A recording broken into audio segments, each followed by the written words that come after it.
Приветствую всех на канале Магия Песка. Мои дорогие любимые зрители, меня зовут Ольга, и сегодня для вас я сделаю отсыпочку на мужчину. Давайте посмотрим, что он решил, какие у него планы относительно вас. Загадайте, пожалуйста, на себя и на него, и пусть нужная и важная информация вам, мои дорогие любимые, обязательно откроется. Я обращусь к высшим силам, попрошу их дать мне возможность ответить на все ваши вопросы и послать для вас только лишь самую важную, нужную и полезную информацию.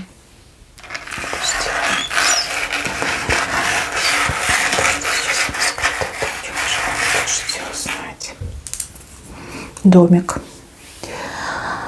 Домик – это серьезно, это очень серьезные намерения. Дом – это не просто место, где люди живут, под одной крышей. Это создание семьи, брак, рождение детей, жить душа в душу, идти рука об руку, по жизни. Вот это его мечта, это желание его сердца. Видите, он как будто бы на крыше этого дома стоит и радугу над головой держит. Пока это мечта, пока это желание. Но реальность такова, что вы сейчас вот как будто бы и не вместе, как будто бы вы на расстоянии, либо как отдалились друг от друга. Может быть, вы и вместе, даже в одном доме и живете, в одной квартире, но как-то далеки стали друг от друга. Отношения могли испортиться. У кого-то действительно расстояние, он в одной семье живет, вы в другой семье живете, может, и мужчина не свободный, может, и вы не свободны. И также может отыграться, что вы поссорились, и сейчас вы не общаетесь. Также почему-то мне идет, что люди действительно живут в разных, не только городах, но и странах. Почему-то еще такая информация идет. Мужчина мечтает про дом, а женщина почему-то думает, что уже никакого будущего нет. Вот как бы время вышло, песочные часы пустые. То ли вы ему время давали, то ли у вас было какое-то время ожидания, и вы такая, все, вот жду месяц. И если ничего не происходит, все, начинаю строить свою жизнь без него. Вот как двое часиков показаны песочных, и везде пусто, время вышло. Вы уже от него как будто бы ничего не ждете. А может быть, даже уже и не хотите ничего с ним. Хотя нет, наверное, хотите. Если бы не хотели, вы бы не пришли на эту отсыпку. Скорее всего, ваше сердце еще хочет, а голова уже такая, нет, не пришел, ничего не сделал, никак не проявился, ничего серьезного не предложил, значит, 100% нет. А он, значит, в мечтах своих сидит, мечтает об общем доме. Смотрите, вы как-то либо по-разному воспринимаете время, потому что для вас время, оно прям такое быстрое, ускользающее, вот мгновения, они настолько быстрые, вы за ними не успеваете. А у него, наоборот, время как это резина такая, тянется, растягивается, он никуда не спешит. Вы спешите, он никуда не спешит. И если у мужчины, например, есть другая женщина, допустим, может, это треугольник любовный, то он, понимаете как, он боится проблем, он боится, что он не вытянет эти все проблемы, что ему будет плохо, больно, неприятно, эти все скандалы, ссоры, оры, вот он такой, я не могу, я боюсь. И опять же, вы так себя ведете с ним, что он думает, а нужен ли я ей, а действительно ли она хочет со мной быть. То есть, скорее всего, он не видит от вас каких-то слов поддержки, одобрения. То есть, девочки, надо звать, и мужчина такой, что он не решается, потому что не видит этого зеленого света от вас. Вы скажете, а я давала этот зеленый свет, но, скорее всего, это было как-то очень быстро, он просто не заметил. Там нужно просто зажечь эту зеленую лампу и вот так еще махать ей до бесконечности. По-разному время воспринимаете. Мечтает, конечно, он о хорошем, но боится делать эти шаги, боится выглядеть посмешищем, боится нажить себе проблем, боится, что вы не примете, откажете. Вот почему-то он говорит, что у вас характер какой-то вздорный, скандальный и достаточно суровый. Вы что, его ругали? Что вы с ним делали? Почему он уверен, что вы можете отругать, послать можете? что вам что-то в голову взбредет, и вы такая: так, все, не хочу, пошел вон. Почему-то он в этом уверен, и он этого очень сильно боится. Может, потому что вот дважды давали ему время, а он ничего не делал, да, упустил это время. Сейчас он, знаете, как в отшельнике сидит, ничего не делает, просто мечтает. Мечтает, что вот оно само собой, да, случится, само собой там развод оформится. Это жена, либо девушка, сожительница куда-то пропадет, либо ваш муж куда-то исчезнет, рассосется в пространстве. Либо вот это примирение, да, оно снизойдет свыше, и вот вы уже вместе, и у вас все хорошо, и вы помирились, да. Вот об этом мечтает, как будто бы такой фантазер летает в своих фантазиях. Будет ли он что-то делать? Ну, только лишь с толчка судьбы, с пинка судьбы он будет делать. Я вижу, что судьба вас все-таки как-то сможет свести, может быть, на какое-то очень короткое время, может, где-то пересечетесь, либо какая-то необходимость, допустим, да, вы у него забыли какую-то свою нужную вещь, либо вам в чем-то там нужна помощь, и вы к нему обратитесь, там, напишите ему, например, да, не как к бывшему, а как просто к знакомому там человеку, да, пусть он у вас айтишник, да, либо разбирается во всех этих вещах, и вы такая, ну, типа, пароль потеряла, как восстановить, подскажи. И вот это и будет толчком. Если состоится между вами разговор, я вижу, что все очень резко может поменяться. Вы в одну сторону посмотрите и за руки возьметесь. Если этого толчка судьбы не будет, и вы никак не проявите свою инициативу, мужчина и дальше будет сидеть и думать, потому что он только это и может делать. Но вот такой человек, немножко незрелый, немножко неуверенный в себе. Человек, который даже какой-то пассивный мне идет. Он любит вас, он страдает по вам, но что-то делать, вот добиваться, пробиваться к вам, это прям какая-то мука адская. И опять же, вот эта неуверенность в себе его губит. Он такой, ну вот сейчас я начну там попу рвать, а она меня пошлет, и я плохо себя буду чувствовать, и еще ухудшатся наши отношения, да, приду к ней прощения просить, а она меня вот этим букетом там изобьет, да, всего, и я буду весь в царапках, весь побитый, там перед мужиками будет стыдно, и на работу надо как-то идти, да, там что ли, больничный отгул брать, да, он как-то наперед думает в негативе. Не знаю, может быть, у него характер, а может быть, он какой-то у вас действительно еще не вырос, не сформировался до конца. Трудности. Он боится трудностей. Вот, я понимаю. Есть люди смелые, активные, наоборот, ищут себе проблем на пятую точку, потому что это их заводит, разодоривает.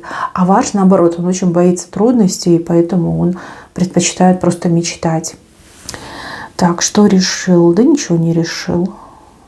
Решил сидеть, мечтать. Решил все отдать на откуп высшим силам, либо судьбе, как там карта ляжет, да. То есть, если типа мы друг для друга созданы, то мы по-любому будем вместе. А если нет, значит, буду страдать молча, значит, буду сидеть и мечтать. Если он женат, то, скорее всего, его женили. Да? Вот без него его женили.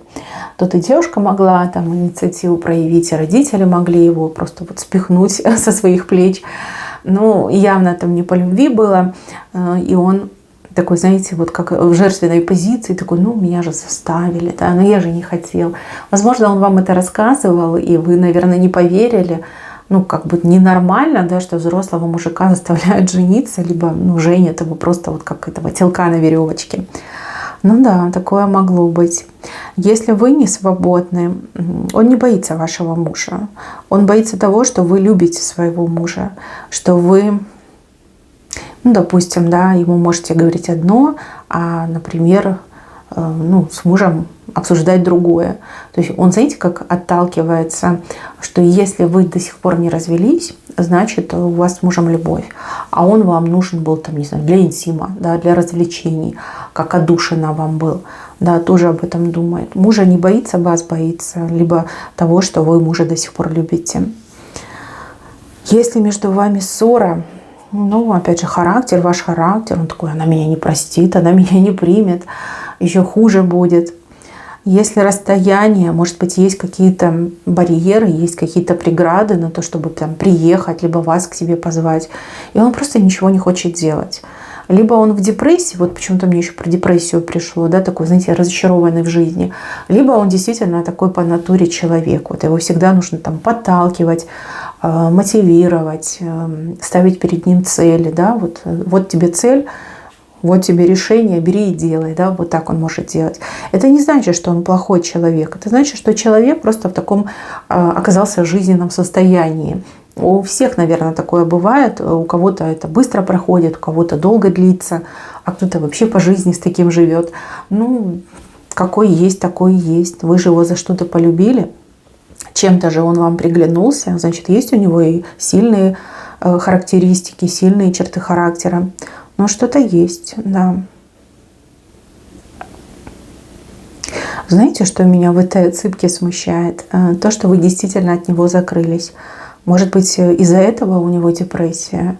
Может, вам следует действительно как-то хоть чуть-чуть проявиться в его сторону, либо послать ему хоть какой-то маленький сигнальчик, что вы не против того, чтобы он действовал. Почему-то вот пришла мысль, что у него, да, депрессия может быть из-за вас. Может, у него были какие-то амбиции, планы, но вы поссорились, да, либо что-то там встало между вами, и вы как-то среагировали, и вот он закрылся. Ну и плюс то, что он медленный, а вы, наоборот, очень быстрая. Вы живете быстро, а он живет медленно. У вас немножко биоритмы не совпадают. Это тоже может быть разладом, и из-за этого тоже может быть депрессия у мужчины. Может, в принципе, у него депрессия по жизни, потому что сейчас времена нестабильные, неспокойные. Много всего плохого в мире происходит. Может, из-за этого тоже. Но он не в лучшей форме, если честно. Не в лучшей. Это, знаете, человек, который и не тонет, и не плывет. Вот как на воде лежит. Куда течение несет, туда он и двигается. Да, жалко даже его как-то становится. Но с другой стороны, мужчина должен быть сильным, активным борцом. Он должен там, не знаю, плыть, грести, не знаю, там, справляться с волнами. Что он должен перепрыгивать эти волны, осваивать новые земли, да? Должен. По душе он добрый человек, да, сердце у него доброе. Такое, знаете, вот ранимое, я бы даже сказала. Да, конечно, очень интересно. Очень непонятно, но очень интересно. Судьба. Вот на судьбу надежда только. Судьба как-то все-таки вас ухитрится свести. Что-то будет. Почему-то вот разговор, который все меняет. Мне идет разговор. Девочки, если мужчина вам нужен, даже несмотря на то, что вы на него обиделись, и если он вам нужен, то придумайте что-то, чтобы разговор у вас состоялся. Здесь вот именно как разговор все меняет. Стоит вам поговорить даже на какую-то отвлеченную тему, да, не связанную там, ни с вами, ни с ним, ни с любовью, ни с ссорами, там, ни с отношениями. На любую отвлеченную тему, как разговор все меняет. Может, это как почувствуете друг друга, да, почувствуете, поймете, что вам плохо друг без друга. Может быть, это. А может быть, мужчина вот должен увидеть, что вы открыты к контакту. И он такой: о, точно, надо что-то делать, надо ее возвращать. Ну вот разговор мне идет. Все-таки разговор будет. Судьба найдет, как вас свести. Ну, буквально, да, судьба дает еще один шанс. И как этим шансом вы воспользуетесь, ну, так дальше оно и будет. Но мне почему-то идет, что вот именно от разговора, видите, его нога и ваша нога поворачиваются в правую сторону. То есть в правильном направлении пойдете. Правильные решения будете принимать. И действовать вы будете заодно. Я ничего не хочу плохого сказать про вас, девочки, но, возможно, действительно вам следует... Либо нет, не так, не вам следует, а может быть, вы не замечаете, что вы там с ним слишком требовательны, либо строги. Может быть, сделаете ему маленькую скидочку, да, вот, чисто из милосердия. Сделайте скидочку, да, как-то проявитесь к нему. Ему это надо. Потому что он живет вот в мечтах, понимаете? Он не живет реальной жизнью, он живет в мечтах. В мечтах, где есть дом, где есть вы, где есть он, где счастье, где любовь, где вы вдвоем. Да? Он в таких мечтах живет. Он не мечтает о каких-то других женщинах, он не мечтает о деньгах, он не мечтает о какой-то славе, популярности, карьере. Он мечтает о вас. А это первый признак того, что он вас любит. Да, не все герои, да, не все смелые, не все дерзкие, активные. Люди разные.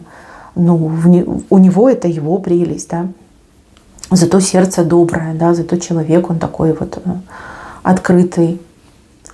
Может, как раз-таки вы из той категории людей, когда сильная женщина и мягкий мужчина при ней. Ну, бывает же такое, бывает. Обычно таких мужчин подкаблучниками называют, но я предпочитаю называть мягкий мужчина. Такой вот плюшевый, сговорчивый, удобный, комфортный. Да, просто попробуйте сами первое как-то вот проявиться, причем не надо там ему писать про любовь, просто, не знаю, смайл ему отправьте, там, привет напишите, либо напишите, как дела. Вот, и просто посмотрите. Вы так судьбе поможете, и разговор у вас состоится, и после этого разговора все поменяется. Да, но он о вас мечтает, он вас любит. Так, мои хорошие, на этом у меня все. Берегите себя. Всем спасибо за внимание. Всем пока-пока.